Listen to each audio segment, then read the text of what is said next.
ये सारी आम जनता अब खड़े होके वीडियो बना रही है, जिनकी गाड़ी सीज हो गई है, जिनकी गाड़ी बंद हो गई है। आप एक काम करिए, कभी कभी गलत फहमी के कारण।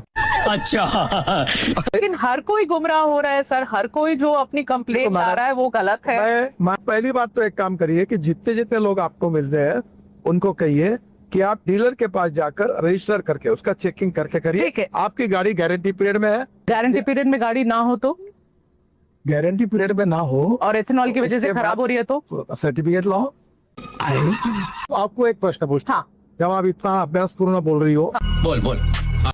तो आप एक बताइए कि आपके नजरों में इथेनॉल के कारण जिनकी गाड़ी इसकी बिगड़ी हुई है, हाँ। ऐसे दो चार नाम अगर ध्यान में हो तो बताइए मुझे। नहीं तो मैं अब नहीं कंप्लेन भी डालूंगी। कंप्लेंट में तो अभी तक आपने गई नहीं डीलर के पास। नहीं तो अब डीलर के पास जाने के बाद ही आऊंगी आपके पास में। तबीयत खराब हो गई, हाँ, तो घर में बैठ के डॉक्टर को गालियां दोगी क्या? घर में बैठ के कोई किसी को गालियां नहीं दे रहा है नितिन सर, दवाई ये लो। बहुत ही गलत बात है। इतने सारे लोग, समझ रहे हो? ARAI की रिपोर्ट जो लीक हुई है, उस रिपोर्ट में ये बात 2-3 बात मानी गई हैं कि जो फ्यूल पंप है, जो रबर के पार्ट्स हैं, उनमें खराबी आ सकती है अगर आप E20 एथेनॉल यूज करते हैं, जो कि E10 कंप्लायंट इंजन है उसमें। और ये भी बात आई है कि माइलेज 6% तक कम हो सकता है। अब मुझे आप पहले ये बात बताइए कि नितिन गडकरी जी को तो ये पहले से पता होगा कि ARAI की रिपोर्ट में ये बात है। रिपोर्ट तो पहले की है, आप लोग उसको सार्वजनिक कर भी नहीं रहे। उसके बाद भी नितिन गडकरी जी ने लंबे समय तक ये बात मानी नहीं। अब जब लीक हो गई रिपोर्ट, ये भी वो कह रहे हैं कि आपकी कंपनी की रेवेन्यू 17 करोड़ से 510 करोड़ एक साल में बढ़ गई है। इसीलिए सवाल उठ रहे हैं। बात बताओ, हाँ, अगर कोई बात झूठ बोलने से डिफेमेशन केस होती है, हाँ, आपने जो पढ़ा इसके ऊपर मैं आपके ऊपर डिफेमेशन केस भी कर सकता क्या बोला तूने?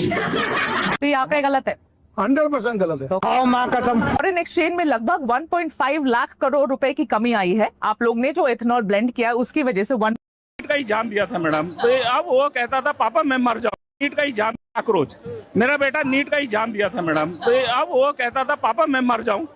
क्या बात, इतना ज्यादा फ्रस्ट्रेशन। 2 साल तक कंटिन्यू 5 लाख रुपए का लोन लेके मैंने अपने बेटे को पढ़ाया। वो इस बार कहता था पापा निकल जाऊंगा, पर क्या हुआ, हालत गंदी कर दिया इन लोगों ने।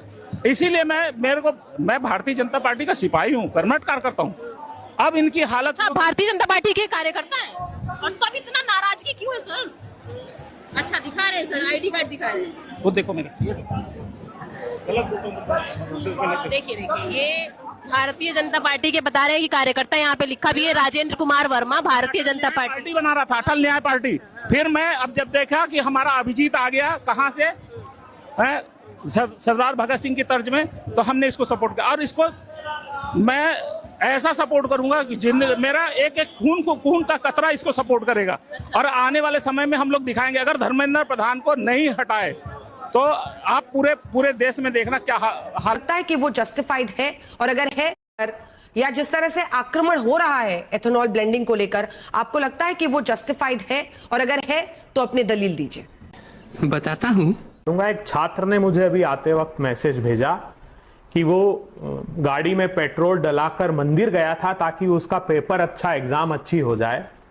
इधर पेपर लीक हो गया, उधर गाड़ी खराब हो गई, और उधर मंदिर से चंदा चोरी हो गया। उसने आगे लिखा है मैसेज में कि सबका मालिक एक गडपुरी महाराज। गडकरी जी और पुरी साहब दोनों ने बंटा ढार कर दिया इस देश का। अब मैं आंजना जी, ऐसे डिबेट नहीं होगी। ये फ्रस्ट्रेटेड आदमी है भाई।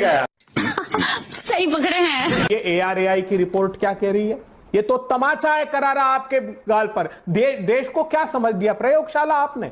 हर क्षेत्र को बर्बाद करके छोड़ेंगे, कि कितनी शर्मनाक बात है। इथेनॉल भी कंफ्यूज होगा कि मेरा केमिकल कॉम्पोजिशन है क्या। जब यूपीए में मेरी चर्चा हो रही थी तो क्या मेरा केमिकल कॉम्पोजिशन कुछ और था, क्या इंडिया आते आते कुछ और हो गया? अरे कहना क्या चाहते हो? टीवी और ड्रामा और सोशल मीडिया वीडियो से तो तय नहीं होगा ना। ऑटो टुडे की तरफ से योगेंद्र प्रताप ने भी रखा, लेकिन फैक्ट्स रखा। उन्होंने कुछ भी सेल्फ वेरीफाइड, हम चैलेंज करते हैं 30 दिन का कर लीजिए, और बहुत तेज हो रहा है। ये 30% फ्यूल एफिशिएंसी में डिक्रीज है माइलेज में। इसका आधार क्या है? रुक, तेरे को बताते। Very clear.